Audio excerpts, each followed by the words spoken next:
This is the Royal Aeronautical Society Stevenage Cambridge branch monthly lectures covering a history piece.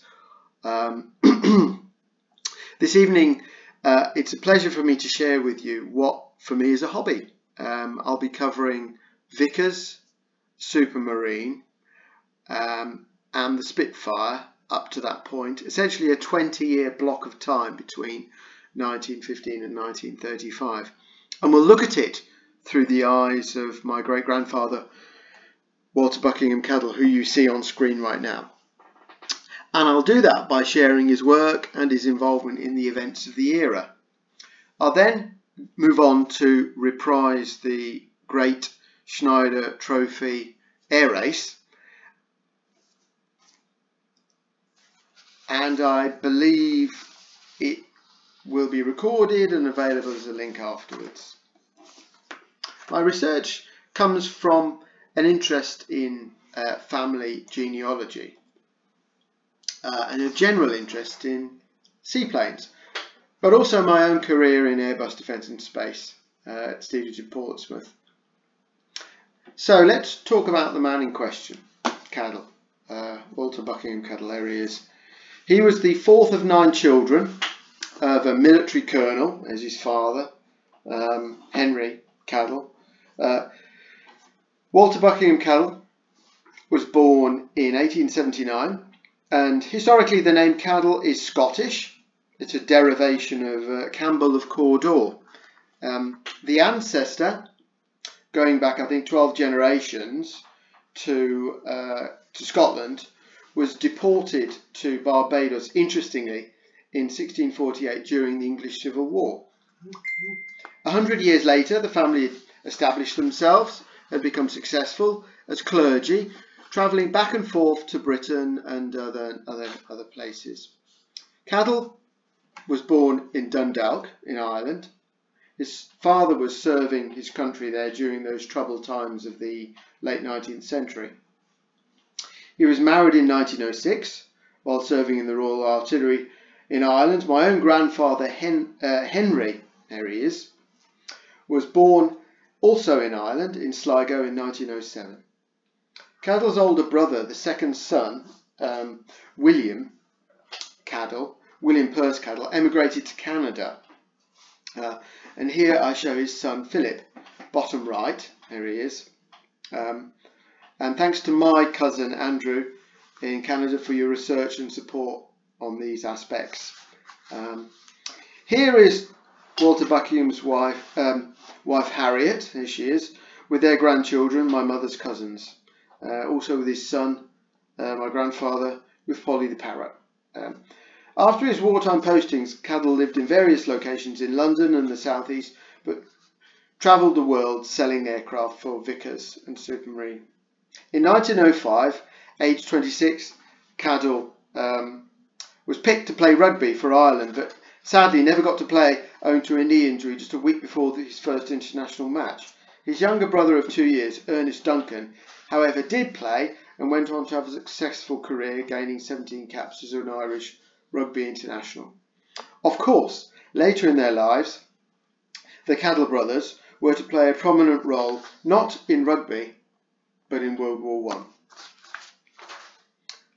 Caddell was well educated as an academic at Trinity College Dublin, and then when he joined the Royal Artillery in 1900, he rose rapidly through the ranks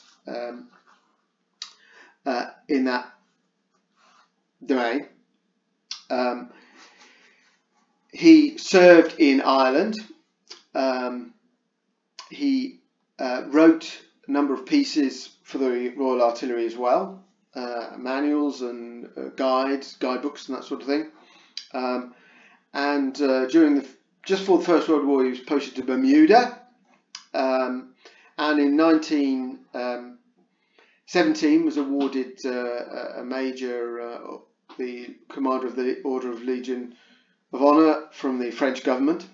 He served in the Aircraft Equipment Works as Department Director of Aircraft Equipment, and then also Deputy Assistant, and then was promoted to Director in 1917. He was awarded the honorary rank retirement Brigadier General in just after the creation of the RAF.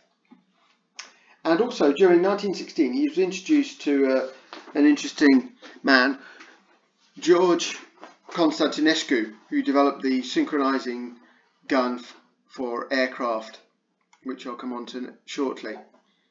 He was awarded 3 honours. The DSO, Distinguished Service Order, firstly, and here's a little newspaper article showing the people that he received a DSO with. He was awarded the French Legion of Honour Militaire in August 1917 because of his World War I service, and then at retirement he was awarded this medal, the St. Stanislaus Medal. Essentially this was access to war pension. As I said earlier, he joined the RA in 1900. He wrote the Handbook of Artillery Materiel, first published in 1903 and updated 1913. I mean, in itself, this was a major feat.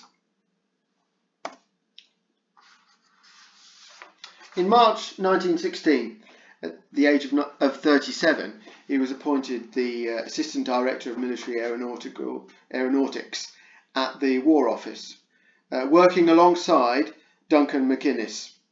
Caddell's extensive background in artillery, combined with his new interest in aeronautics, came to define his career. 1916 was a terrible time. Money was running out, resources were scarce, and there was an arms race with Germany in full flight. The pressure to develop new equipment was immense, hence his activities at the Aeronautics Office, War Office.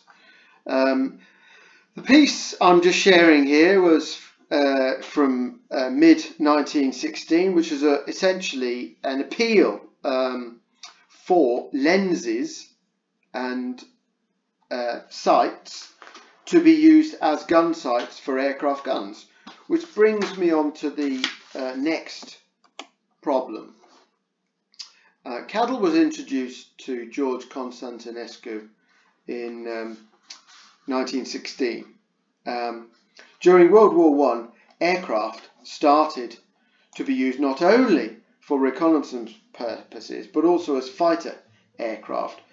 Feedback from the pilots was quite clear. It was necessary to use the aircraft itself as the gun sight, shooting in the direction of travel that the aircraft was following. But it's quite a well-known fact that shooting your gun straight through the path of your rotating propeller will significantly shorten your flight duration.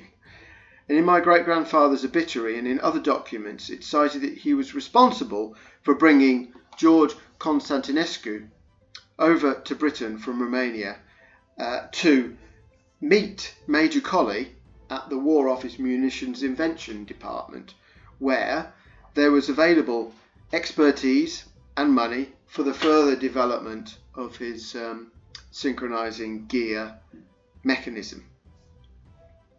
It was Caddell's knowledge of artillery, the importance of aircraft, and the elegance of the work of Constantinescu, I think, that combined to come up with a very elegant solution.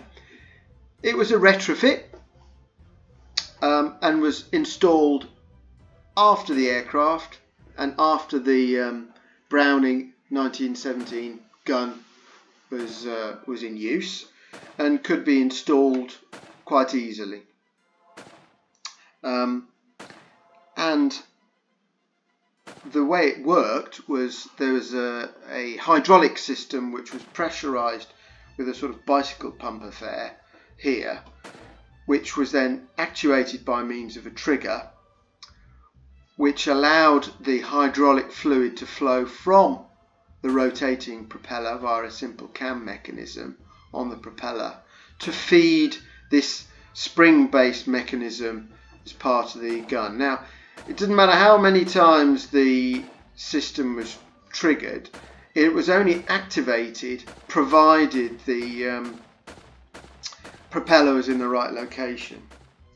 And from 1917, this mechanism was installed on all aircraft as I say, as a retrofit that required to be used as fighters, and also on all subsequent aircraft thereafter, right up to the Gloucester Gladiator in 1937.